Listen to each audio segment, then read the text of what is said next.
जब मियांदाद को कप्तान बनाने पर खिलाड़ी बगावत पर उतर आए, कौमी टीम के बाकी खिलाड़ियों में कौन कौन शामिल था, बगावत का नतीजा क्या निकला।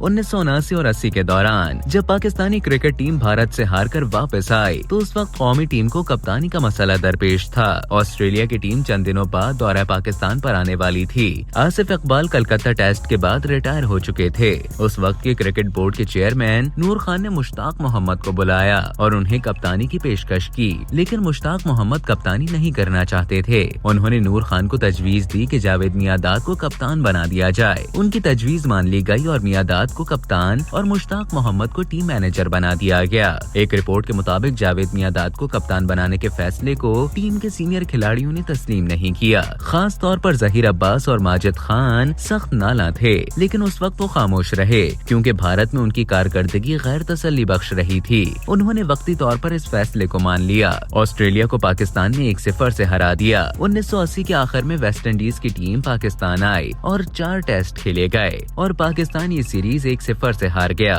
लेकिन मजमूई तौर पर पाकिस्तान ने अच्छा खेल पेश किया। खास तौर पर वसीम राजा ने बहुत मुतासिर किया। 1981 में श्रीलंका की टीम पाकिस्तान के दौरे पर आई तो जावेद मियांदाद को दोबारा कप्तान बना दिया गया। सीनियर खिलाड़ी फिर बगावत पर उतर आए। माजिद खान ने 9 खिलाड़ियों को अपने घर बुलाया और उन्हें साफ साफ बता दिया कि वो मियांदाद की कप्तानी में खेलने को तैयार नहीं है। बाकी खिलाड़ियों ने भी उनके साथ इत्तेफाक किया।